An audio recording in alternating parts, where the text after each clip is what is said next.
Previously on Alan Wake. I came to Bright Falls with my wife, Alice. Thank you for coming here with me. I thought maybe you could write here. I don't want to hear it! God damn it, Alice! Now, she's missing. Alice? Alice? I woke up behind the wheel of a crashed car. I'm missing a week. I was attacked by shadowy men straight from a nightmare. The sheriff took me to the lake Alice and I had stayed at, but the cabin had disappeared.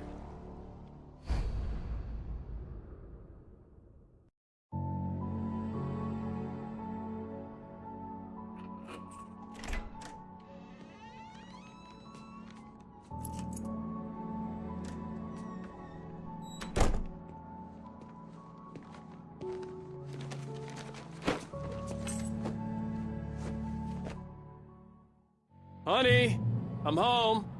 Back here, sweetie. How was it? Worst weather I've ever seen. You should put some coffee on. It'll warm you up. Hey, handsome. This is gonna be a long night, but these shots are turning out great. I guess you're gonna need that coffee then. I'll go put it on.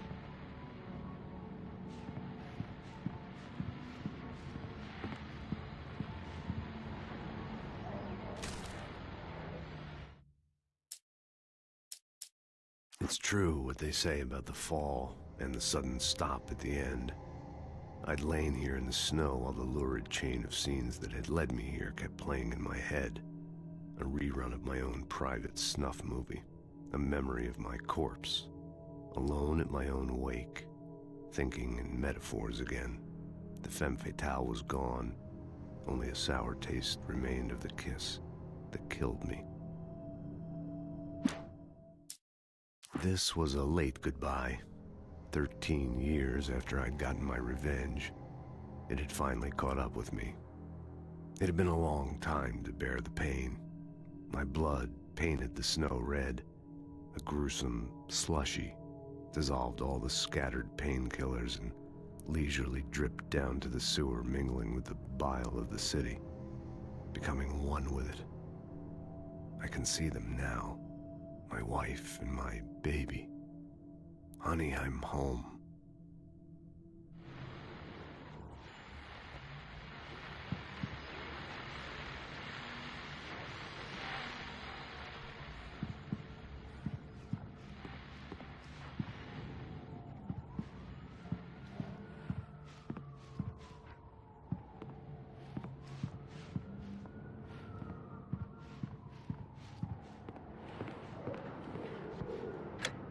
Coffee's on.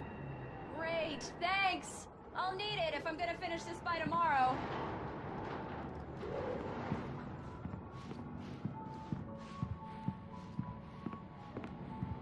Oh, hey, I just finished those cover mock-ups. They're on your desk. Tell me what you think. No kidding. I didn't think you'd get them done this quickly. On occasion, I can perform all sorts of miracles, my dear. These look really good. Oh, sure, until Barry gets his hands on them. Which, by the way, will happen over my dead body. The last time was the last time. Oh, and speaking of Barry, he called. Alan? Alan, please check the fuse box. I'm right here. I'm on it, honey. Please? I'm right here, baby. I'm fine. Honey, it's a power outage. I've got the flashlight. Okay. Hi. You okay? I'm sorry. It just really spooked me. Don't worry. We'll just break out the candles. I know it's stupid, but it's just... especially when I'm not prepared for it, you know? It gets to me. I love you. Tell me a story, writer. Okay. I used to have these nightmares when I was a kid. The dark really spooked me, too. When it got really bad, my mom gave me this old light switch. She called it the clicker. The clicker, huh? Yeah. If I ever got scared of the dark, I could just flip the switch and a magic light would scare the monsters away. Oh, sure. Here it is. Alan. Maybe it'll help you, too. Yeah, nice story, writer boy. You made that up right now, didn't you? No. Seriously. I love you, even if you are a liar. Thanks for this.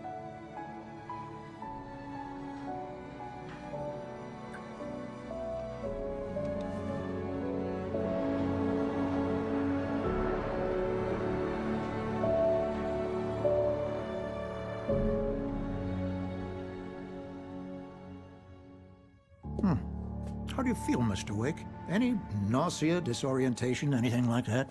Mr. Wake, how are you feeling?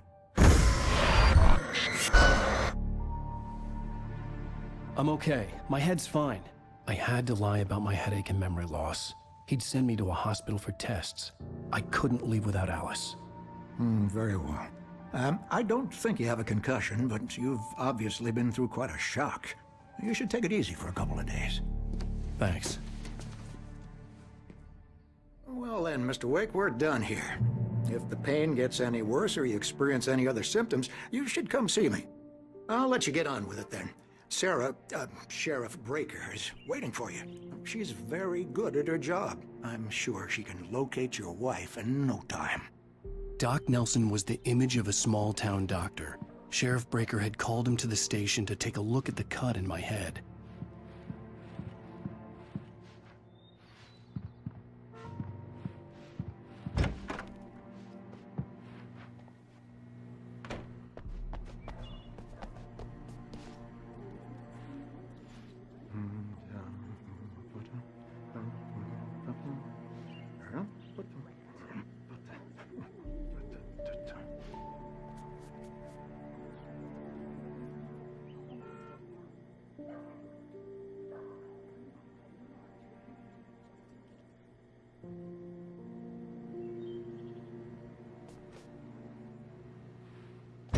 Come in, Mr. Wake.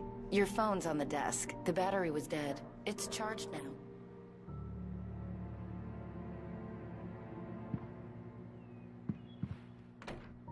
Your phone, Mr. Wake? Have you started looking for my wife yet? My men are already on it. Now, can you tell me what happened? I'm not sure. I can't remember.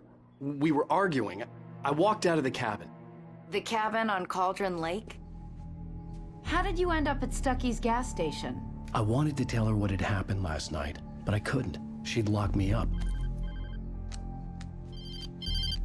Excuse me. I need to take this. Hello? Alan, please help me. Alice? Stop talking to the law. You'll do exactly what I say if you ever want to see your wife again. Who is this? Go to the back lot. There's a hole in the fence on the left. Look inside the junker. I left a little something there to convince you we're all on the same page here. After you ditch the cops, you're gonna meet me in Elderwood National Park. There's a spot called Lover's Peak. Midnight. Don't do nothing stupid, pal. We're watching you.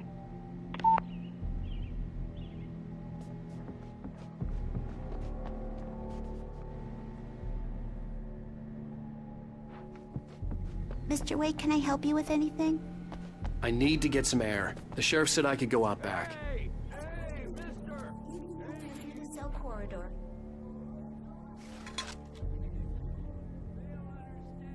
They won't listen to me. I needed to be brought in here. Hey, anybody? Alice looked through the viewfinder, lining up the shot. Cauldron Lake was breathtaking. Something caught her eye.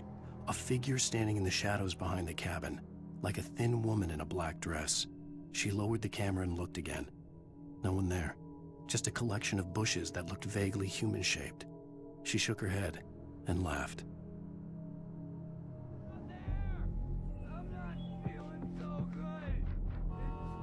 Yeah, it's Mulligan here. I'm at Stucky's gas station with Thornton. There's no sign of him. Over. Wait. Yeah, this is Thornton. Look, we've located the parade float. It's here. That's some good news, right? Stucky was supposed to be driving it at the rehearsal today. Over. Oh, give me that. Mulligan here. Looks like someone really thrashed the garage. Over. Okay, roger that, guys. Keep looking for Stucky. Jane's out. Hey, you! Can you help me? Can you turn the lights on?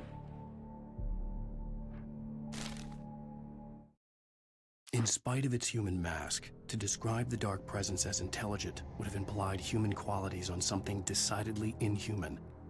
Nonetheless, it found the one spot in the diner that was dark enough.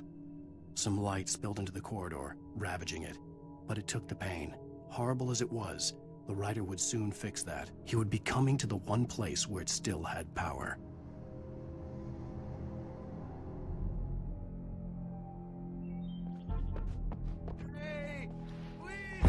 The early morning light hurt my eyes and made my head ache. The man on the phone had said, "Go through the fence on the left."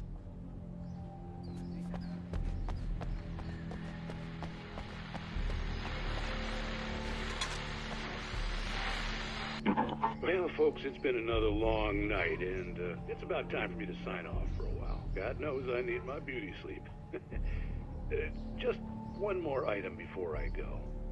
It's been a busy night for the sheriff's department. We've had a few broken windows, even a report of shots fired on Main Street.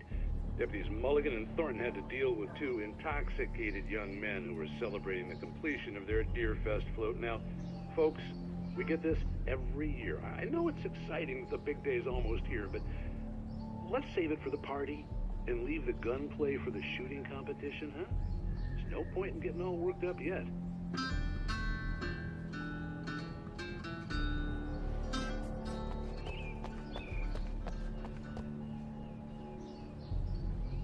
The caller had told me to find a hole in the fence behind the police station.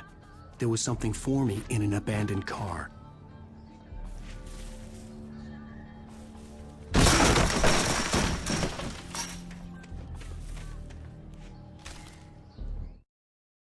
The kidnapper fired his gun one last time, and the shadow vanished into the darkness it had come from.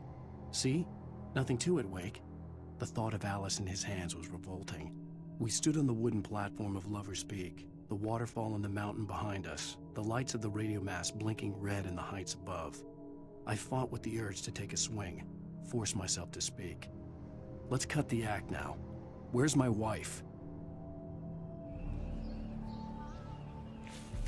Alice's driver's license had been placed on the front seat. The caller meant business. Barry? I've been trying to reach you for a week, you and Alice. I've been worried sick. I flew out yesterday. I'm here in Bright Falls. Barry, listen to me. I'm at the sheriff's station. Come and get me. I can't talk now. Al, what the hell is going on? I had to get the sheriff to let me go. I needed to get to Elderwood National Park to meet Alice's kidnappers.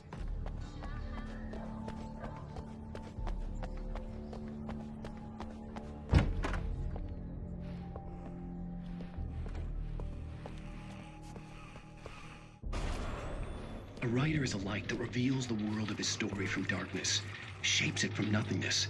The way a sculptor carves a statue from a block of granite.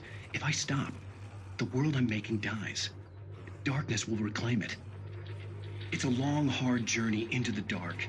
Alice's life is at stake, but I can't think about that, or I'll lose it. The dread lingers at the edge of perception. I'll push on. Anything is possible here. I'll write the story. I'll save her.